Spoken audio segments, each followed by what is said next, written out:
Well, hello guys, it's that time once again for another edition of Odds and Ends, where we just really weird news stories from all over the world, and hey, they don't call it Odds and Ends for a reason, you know? Now, I know that I am about a week late, so this is last week's edition of Odds and Ends, but I have been really busy with stuff, and haven't really had the chance to get around to it though, but since I really have this time now, I'm going to use it wisely and get it out of the way. So without further ado, let's get to these stories, because I'm sure you guys have been curiously anxious to wait to see what's going on in the world of stupidity. So here we go. Our first story, it comes out of England, where fire crews in Oxford responded to an emergency call and rescued a drunk mother from her child's high chair.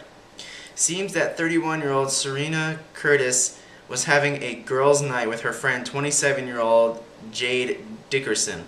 The pair had apparently polished off 2 bottles of wine when Curtis decided to sit in her son's high chair. Quote, "We were a bit merry and I decided to do it for a laugh," Curtis told the Sun newspaper. Unfortunately, the mother of 3 got hopelessly stuck and spent the next hour trying to extricate herself.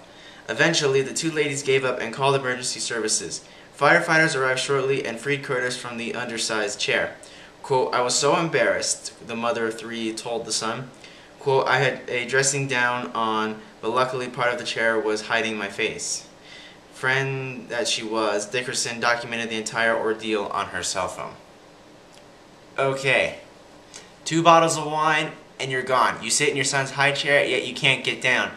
Should have not have sat in the high chair, and you called 911. Maybe they may charge you with misuse of 911. I don't know how their law system works in the UK. But aside from that, it's like, why did you do it in the... Okay, you did it for laughs. Yes, I understand that though, but you should have realized that that high chair is way smaller than you, and yet you decided to crawl up in there and then just sit your butt down, and the next thing you know, you're like...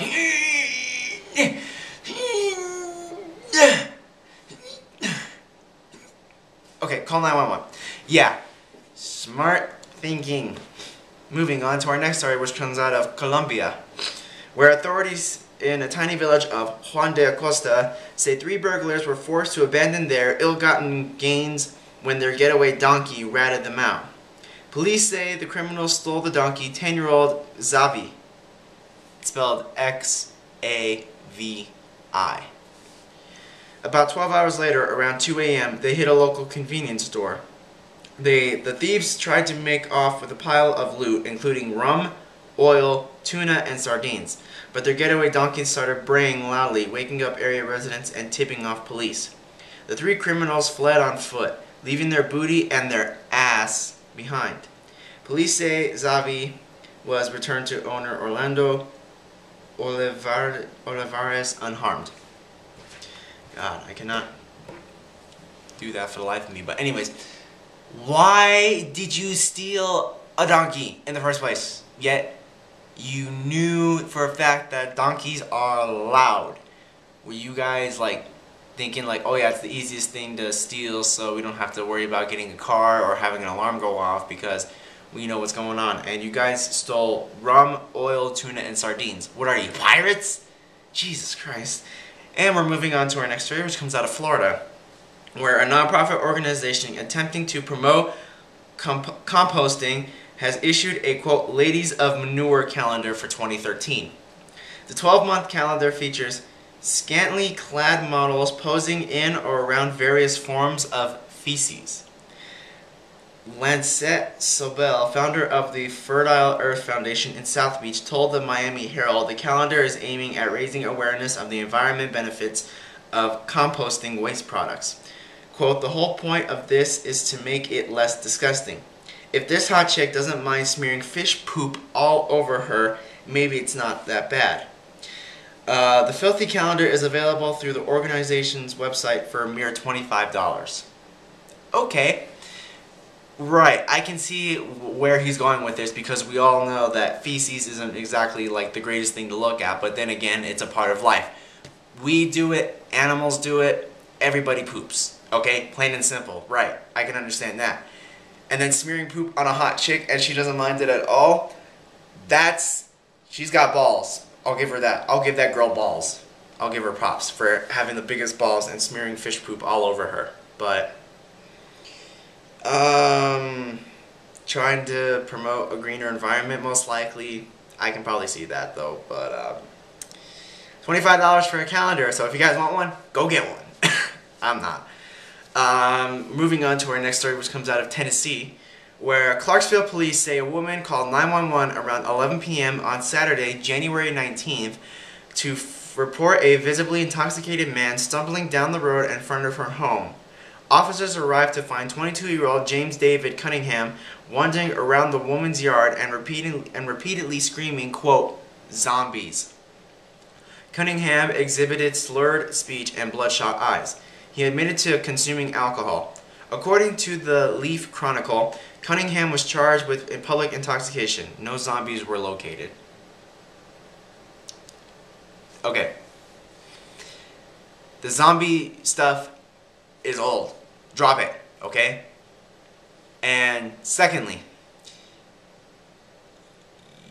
just be glad that there weren't any quote-unquote official zombie hunters, because I've heard a couple stories of these guys actually coming to various cities where people were saying quote-unquote zombies and they didn't find anything there and found it to be extremely disappointing. So be glad that they didn't show up and freaking blow your head off, because I'm sure they would have, but no zombies were located. Well, no, duh! Because there is no such thing as zombies, and even if they were, it's physically impossible.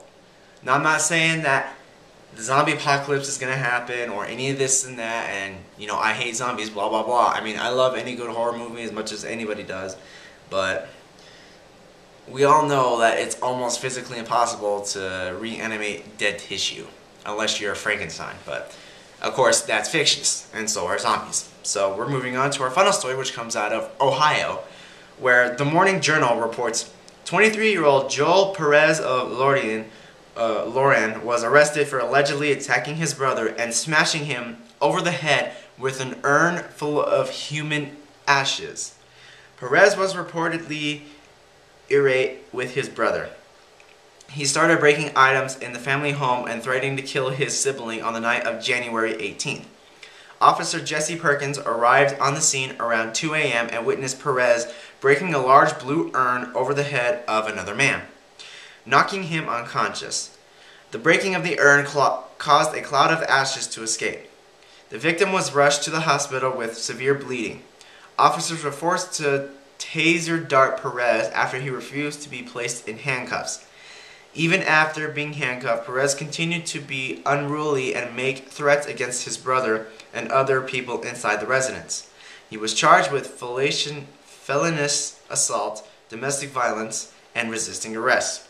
Police did not release information on the identity of the remains in the urn. Okay, so you get into a fight with your brother. We fight our siblings all the time, yet you freaking threatened and assaulted him, and yet you got charged with felonious assault, domestic violence, and resisting arrest. So obviously, you're going to jail for a very, very, very long period of time. And why in the hell did you even take that urn and then break it over your brother's head? And God knows who that urn belonged to. Could have been mother, could have been grandmother, could have been an aunt, could have been anybody. But yet, why did you do it? That's like basically hitting a dead person with, it's like basically assaulting somebody with a dead body.